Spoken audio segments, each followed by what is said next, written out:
We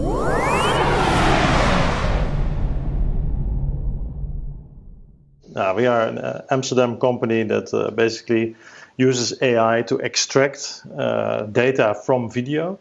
We do this for large telecom operators, broadcasters, and OTT players, streaming platforms.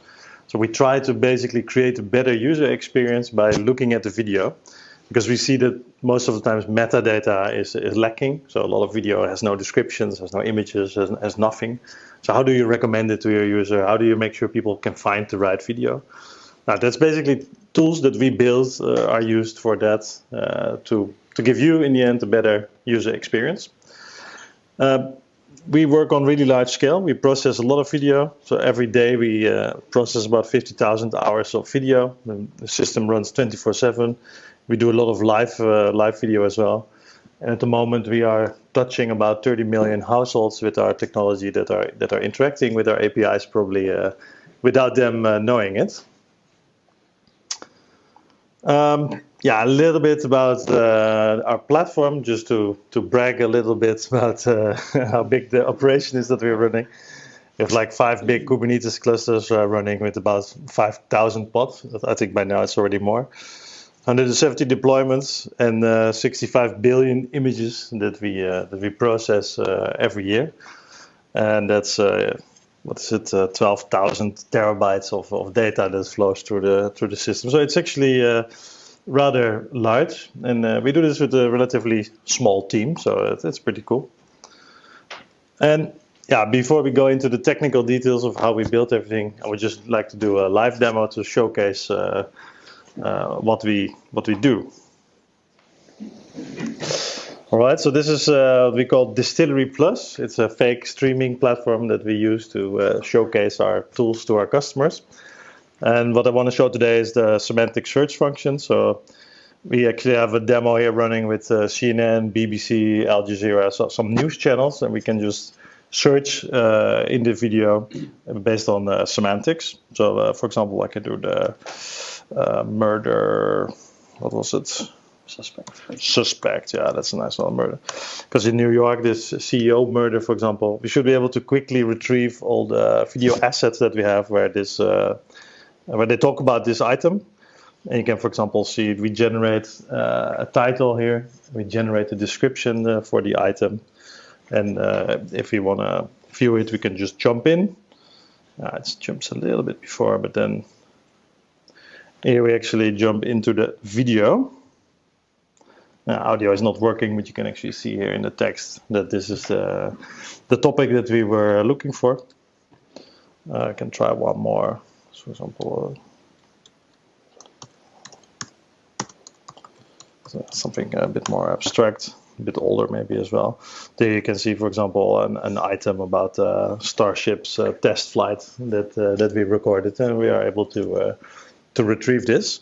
Now, in the rest of the presentation, we'll explain how we actually do this. I want to show actually one more thing. The API. Yeah, because we now saw that the search actually takes a little bit of time before the video loads. I also want to show actually a raw API call just to show how fast actually the search itself is working. So here I can actually enter a search query. Let's do something like SpaceX related, and if I just search for it,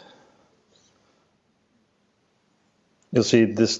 The took is 24 milliseconds actually to retrieve the actual search results.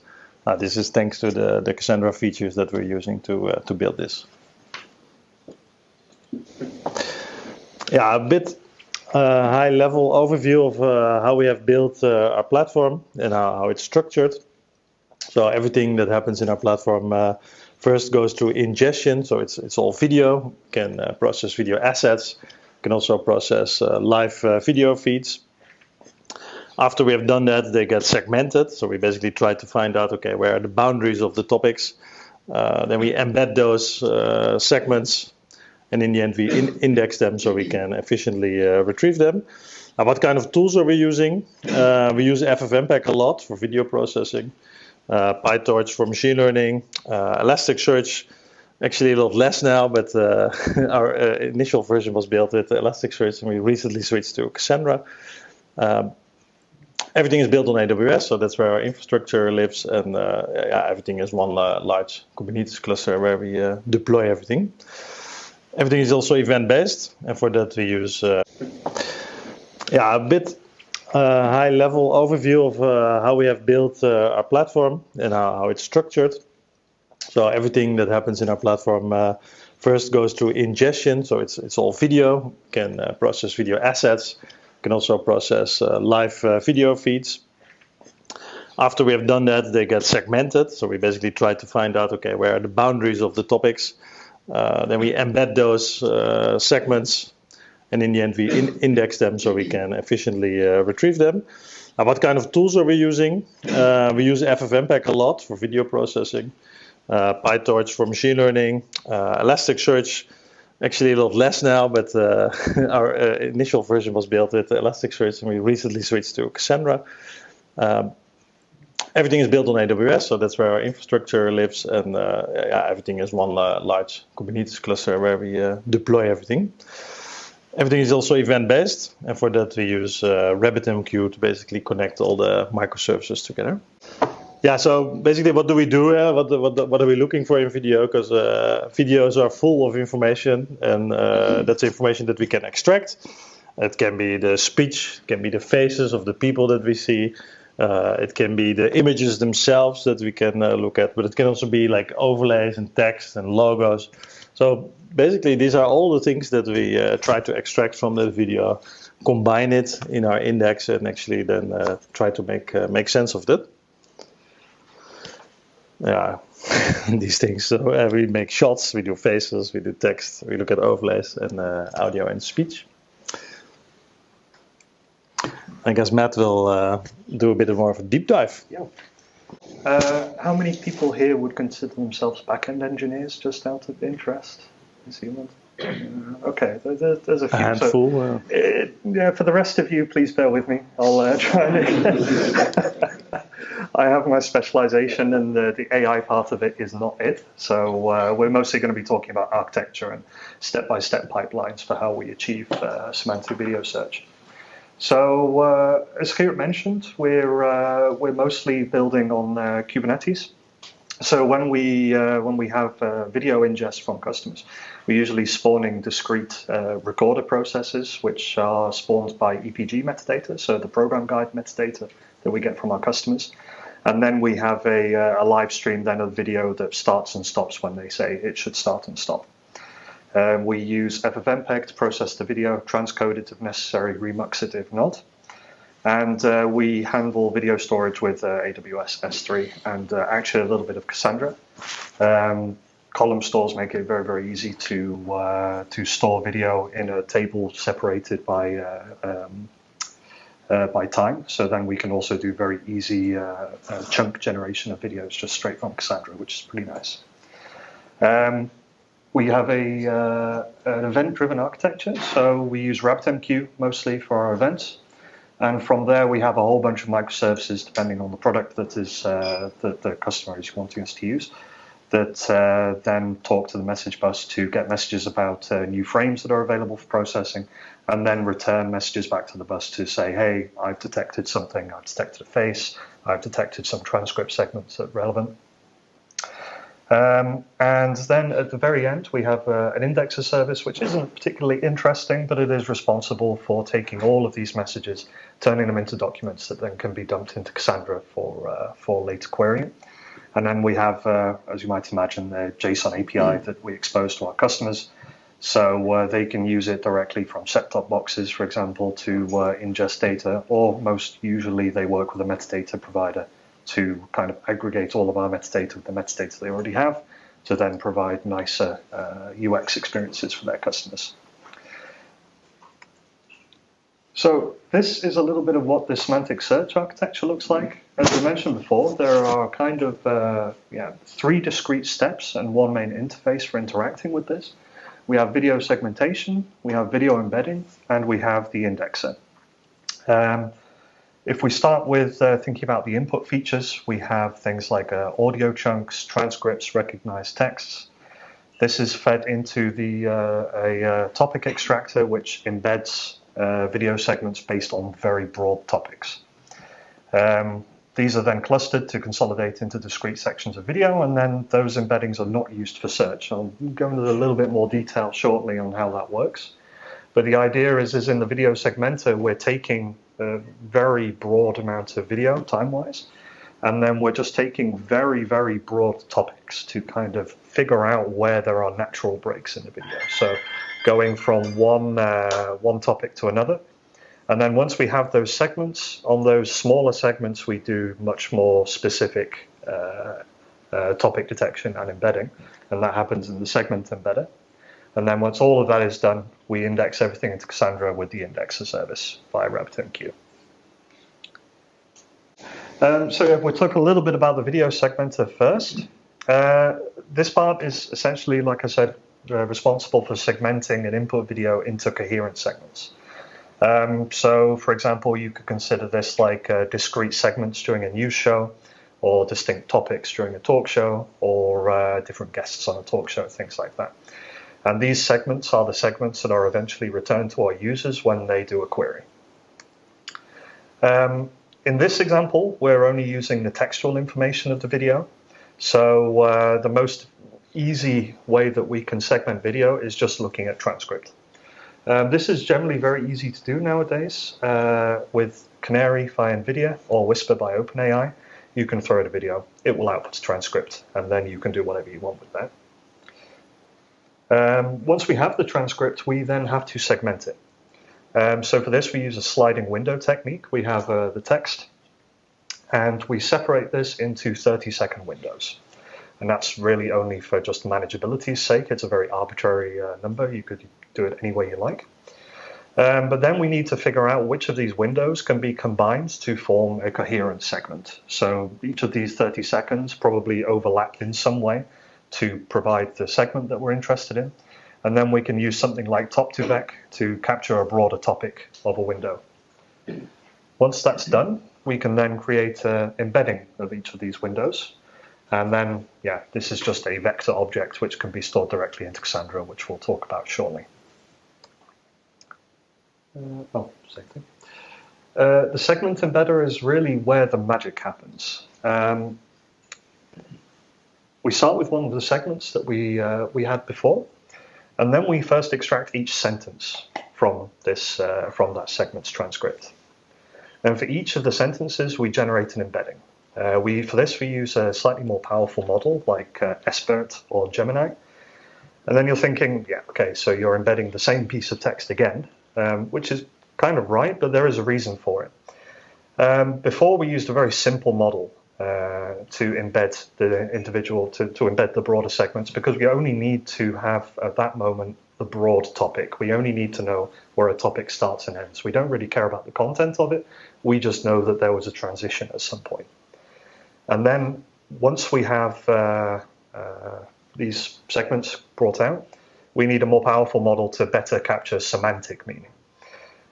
This is necessary because then we'll also be comparing these embeddings later with the user query, which requires much more semantic understanding to be able to transcribe natural language into like a vector that can then be compared to find nearest neighbor or something like that.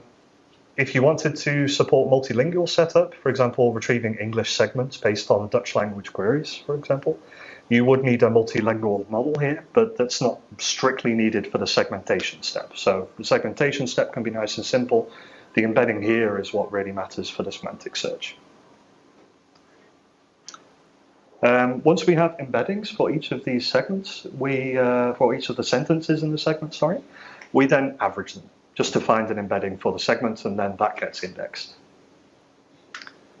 The indexer, as I mentioned before, really not that interesting. Ingest messages, puts them in Cassandra. Which kind of brings us on to the final step of the process, which is the semantic search service. And this is the part that our front-end APIs interact with. And this is where things get a little bit interesting. Because what we actually want to do is embed the user's query. So they're going to provide for us a string, a natural language string with a search term like Elon Musk, spaceship, things like that. And then we're going to want to embed it. We get an embedding for that query.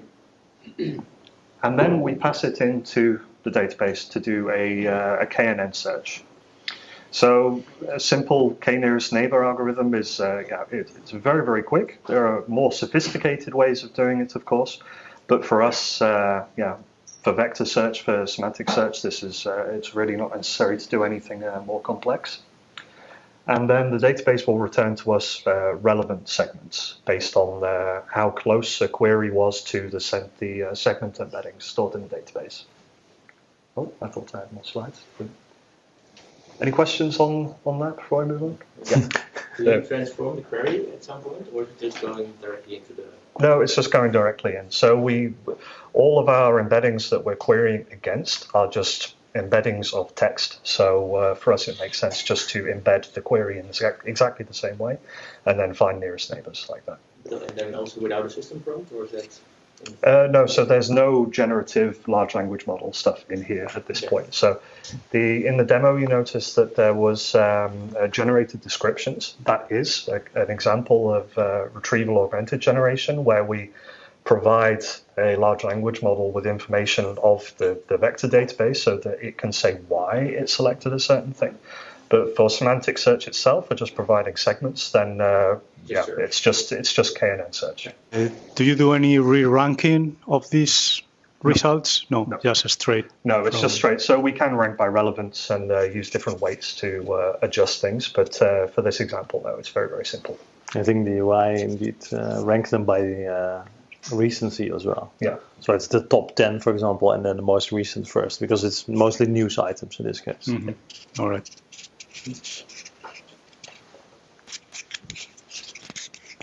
Right.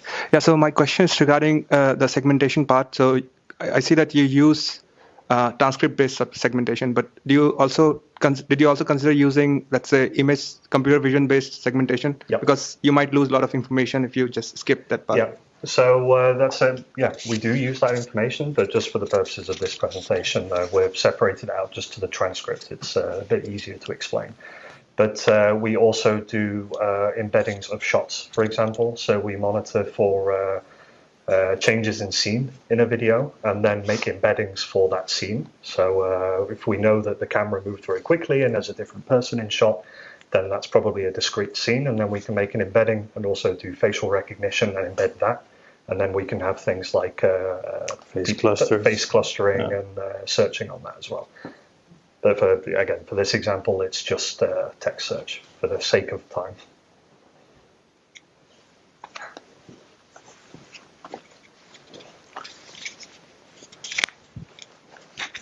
There's more presentations, right? Yeah, not really. Oh, yeah. I have a question about the models you use to embedding the text. Mm-hmm. How do you choose the models? Because you mentioned there might be like multilingual models, but how do you evaluate these models? Because they all transfer to trunks or vectors, right? But how do you evaluate which one is better? A lot of experimentation.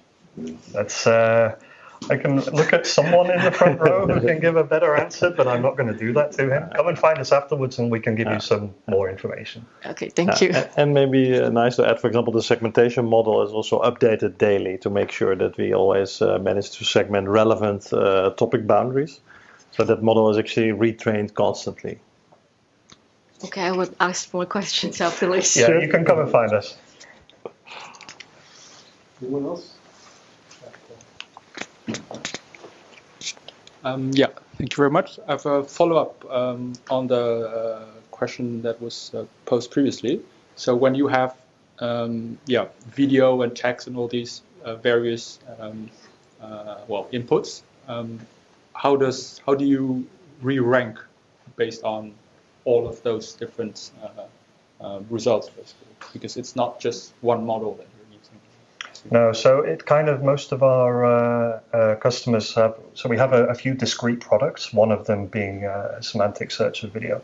And it kind of depends on customer needs. So some customers are only interested in facial recognition search, for example, for segmenting based on which people are in a particular talk show segment.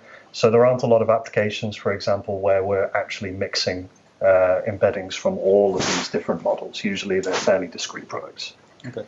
Yeah. It would be a challenge, that's for sure. Yeah. Thank you. Thanks. Did you also run into the maybe challenge that at some point your embedding becomes better and they have to re-embed everything you have already embedded in your database? Yeah, this is something we've had to do before. So we're normally using a kind of a sliding window of about 6 months for semantic video search. So that means we don't end up with a lot of stale data. But this is indeed something that we've had to tackle before, where we have to re-embed a lot. But we have quite a number of GPUs, both on-premise and in AWS, that we use. So yeah, it's mostly just a time problem as opposed to a compute problem to re-embed everything. And from a price perspective, is it not too expensive to do it again? Not really, because we, so I'm giving away a little bit of the secret sauce, but we do have, when it comes to GPU spend and things like that, we do make commitments to AWS for a number of years to bring down the cost. So we are already paying for these GPUs that are then resident in our cluster. So any not used GPU time is wasted time. Yeah. So retraining jobs and re-embedding is... and model selection is also very important. So we are, of course, not always looking for the best possible output. We're looking for the best price performance point. So some of the models that we're using are slightly older, for example, but they perform really well for the price point, basically, the compute that it takes. And since we're processing so much data, that's much more interesting than using the latest O1 preview or Gemini and use that, because that's basically unaffordable for the type of business that we are in. Our customers will not pay for that. Yeah. Yes, thanks.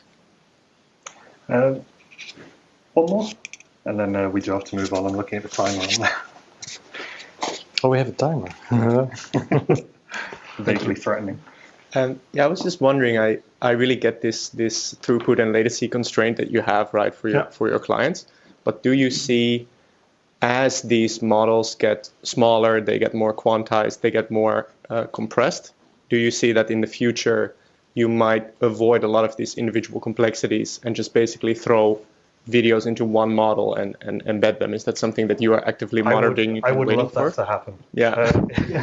It hasn't happened for us now, which is why we've made some of these choices, like using a very dumb and inverted commas model for the segmentation of the video.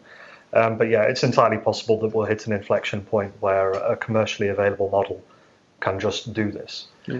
Yeah, maybe also interesting. There is an ongoing effort now inside the company to kind of create a universal embedding for everything that we do, and then we can start from there, and if needed, translate that embedding to other types of embeddings if needed. Yeah, which also kind of answers a question that was from the back of the room somewhere, that re-ranking based on the output of multiple embedders is difficult, and if we have a universal embedder, of course, then things become at least a little bit simpler. Thank you. Yeah, so that kind of covers it in terms of our architecture. So just to quickly summarize, we take big chunks of video, we segment them based on very broad topics just to figure out where they start and stop. From there, we create embeddings of those topics using the transcript by segmenting on sentences and then merging based on common topics. And then we store all of the embeddings in Cassandra, and a semantic search service takes user queries, embeds those using the same embedder that we used for the segments, and then does KNN search to return relevant segments to the customer, and then uses an RAG mechanism to provide voiceover. Yeah, voiceover for why that particular segment was selected. Yeah, for the backenders, this is maybe you can explain a little bit better than I can. Sure. This bit. Yeah, just a simple slide to explain a little bit of how we store the data internally. So it's pretty simple.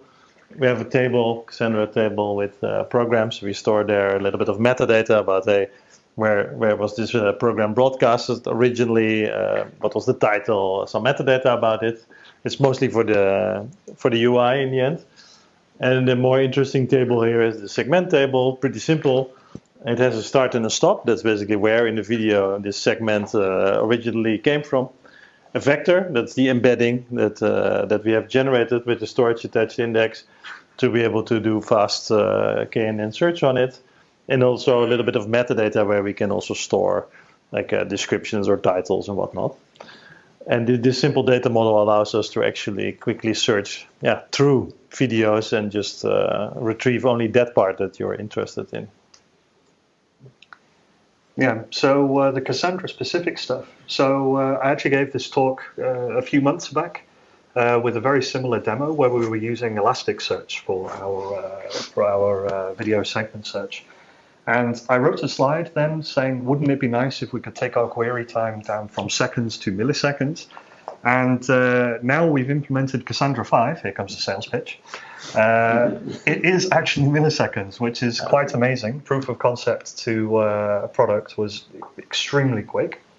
And this is a Cassandra 5.0 specific thing, being able to do column level indices over vectors or any other type of data has meant that instead of using a custom Elasticsearch plugin to allow for vector search, we now have it out of the box. And that's, for us, it's a game changer because it's taken something that is quite a burden in terms of maintenance and understanding. I think there is only one person who knows how the HNS-W plugin works for Elasticsearch, and he's standing next to me. But now we don't have to maintain things like that. We have an out-of-the-box solution that proved its value from the very first query. And it really literally was seconds to milliseconds. So we saw in a demo 40 milliseconds for a query return. Most of the lag between pressing enter and having your results is actually video asset and metadata loading, just sending it over the wire. So it's pretty cool. Looking at the timer, we're a couple of minutes over, so I won't ask for questions now, but if you are interested, you want a little bit of a deep dive, you want to see the demo again and throw some queries at it and see how it behaves, then please come and find us afterwards and we'll be happy to show you. Thanks very much.